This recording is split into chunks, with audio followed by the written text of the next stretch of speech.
তৎকালীন ব্রিটিশ শাসনের অন্তর্ভুক্ত কলকাতা শহরের জোড়াসাঁকো অঞ্চলে ঠাকুর পরিবারে রবীন্দ্রনাথ ঠাকুর জন্মগ্রহণ করেন। তার পিতা দেবেন্দ্রনাথ ঠাকুর এবং মাতা সারদা দেবী। মাত্র 8 বছর বয়স থেকে তিনি কবিতা লেখা শুরু করেন। অকারণ দূর হতে আমি তারে সাধিব, গোপন বিরহ ডোরে বাঁধিব। দূর হতে আমি তারে সাধিব, গোপন বিরহ ডোরে বাঁধিব। শিশুরা খেলছিল মায়ের কোলে, কবির সঙ্গীতে বেজে উঠেছিল সুন্দরের আরাধনা।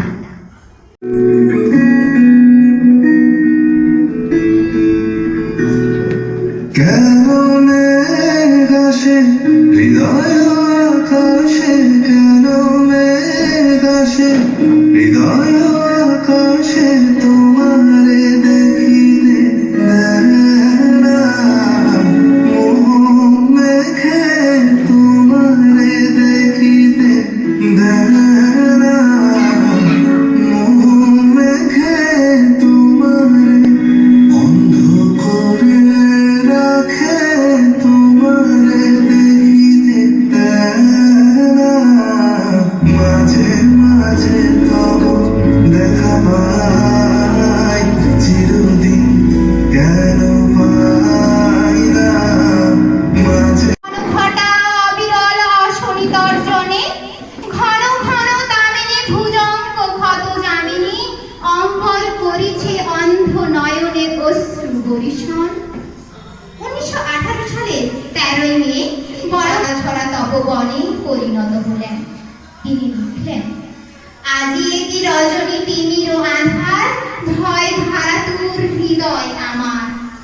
তবু দীপ হাতে খুলি দিয়া দ্বার, নমিয়া লইব তারে। পাঠাইলে আজি মৃত্যুর দূত আমার ঘরের দ্বারে। গীতাঞ্জলি কাব্যগ্রন্থের 103 খানি কবিতাকে অনুবাদ করলেন ইংরেজিতে। নিজেই তার নাম দিলেন the song of offering. 16 November 1913 Nobel পুরস্কার প্রাপ্তির সংবাদ এলো। আমাদেরই বহু কবি সাহিত্যিক তার সমালোচনা। নমস্কার। আজ 25শে বৈশাখ, বাংলা 1431 বঙ্গাব্দ। বাংলার 1268 বঙ্গাব্দের এমনই এক শুভ দিনে, শুভ লগ্নে এই বাংলার বুকে সৃষ্টি হয়েছিল আর এক নতুন নক্ষত্র, রবীন্দ্রনাথ ঠাকুর। আজ তার জন্মতিথিতে আমরা রবীন্দ্র গীত কলেজ ফর গার্লসের পক্ষ থেকে শুরু করেছি কবি প্রণাম অনুষ্ঠান। আজকের এই অনুষ্ঠানে সর্বপ্রথমে কবিগুরু রবীন্দ্রনাথ ঠাকুরের চরণপদ্মে শতকোটি প্রণাম নিবেদন করি। উপস্থিত কলেজের সম্মানীয় সহসভাপতি শ্রীযুত শান্তনু মণ্ডল মহাশয়কে অনেক অনেক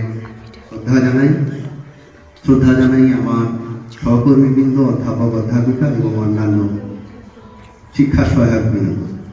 এছাড়া উপস্থিত বোনেদের আমার হৃদয়ের অন্তঃস্থল থেকে রবীন্দ্র জয়ন্তীর অনেক অনেক শুভেচ্ছা ও ভালোবাসা। প্রথমে একটা ছোট্ট কথা বলি। রবীন্দ্রনাথ ঠাকুর সম্পর্কে বলার মতো ধৃষ্টতা হয়তো আমাদের মতো একজন ক্ষুদ্র মানুষের পক্ষে খুবই অসম্ভব ব্যাপার। কারণ রবীন্দ্রনাথ ঠাকুর হচ্ছেন সাহিত্যের মহাসাগর। সে সম্পর্কে আমরা বা তার জীবনী, তার সাহিত্য, তার কলা সমস্ত সম্পর্কে যতটুকুই জেনেছি, যেন ওই সমুদ্র থেকে তুলে আনা এক গণ্ডু জলের মতো। তবু আজকের এই দিনটাতে কোনো কিছু না বললেই নয়। রবীন্দ্রনাথ একাধারে শুধুমাত্র সাহিত্যিক ছিলেন না, তিনি কবি সাহিত্যিক তো বটেই, তাছাড়া তার বিভিন্ন গান, তিনি একজন কণ্ঠশিল্পী, তিনি গীতিকার, তিনি চিত্রকর। তার অগাধ প্রতিভা এই বাংলাকে, এই বিশ্বকে একটা আলাদা দরবারে পৌঁছে দিয়ে গেছে। তার হাতে অসংখ্য কবিতা সৃষ্টি হয়েছে।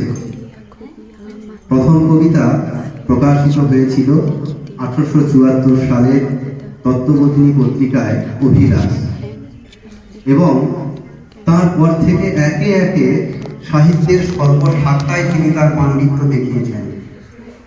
এক কথায় বলা চলে, রবীন্দ্রনাথ তার সাহিত্যের দ্বারা আমাদের সকলের জীবনবোধ, জীবন যন্ত্রণা, বাস্তব জীবন চর্চা সমস্ত কিছুকে তুলে ধরেছেন। একটু আগে আপনি বলে গেল, আমরা কিছু কথা জানি যেটা আমাদের অনেক ভুল থেকে গেছে, যে রবীন্দ্রনাথ মনে হয় পৃথিবীর যত কবি সাহিত্যিক রয়েছেন তার মধ্যে সব থেকে সুখী ব্যক্তি।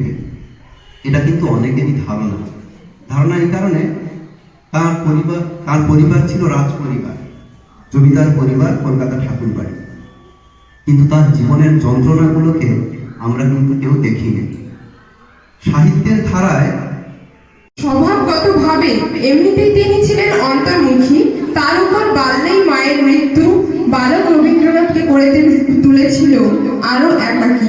এই একাকিত্বের জীবনে প্রথম এক অন্যরকম হওয়া নিয়ে এলো নতুন দাদা জ্যোতিরিন্দ্রনাথ ঠাকুরের বালিকা বধূ কাদম্বরী দেবী।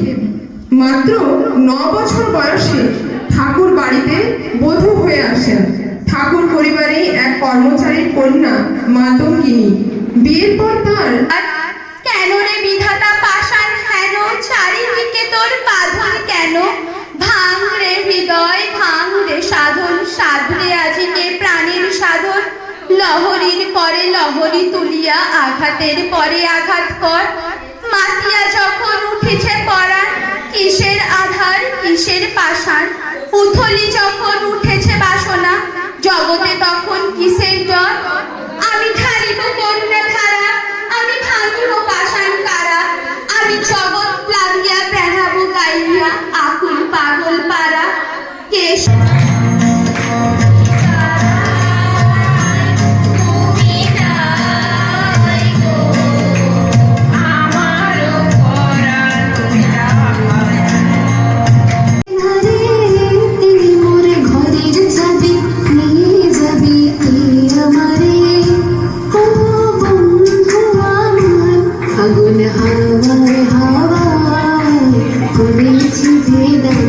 তোমার হাওয়ায় হাওয়ায় করেছি যে দান, আমার আপন হারা প্রাণ, আমার বাঁধন ছেঁড়া প্রাণ। তোমার হাওয়ায় হাওয়ায় করেছি যে দান, আগুন হাওয়ায় হাওয়ায় করেছি যে দান।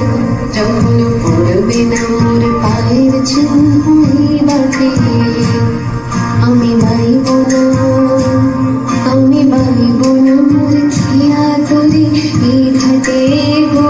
যখন পড়বে না মোর পায়ের চুল বাঁধে, চুকিয়ে দেব বেচাকে না, মিটিয়ে দেব গো, মিটিয়ে দেব লেনা দেনা।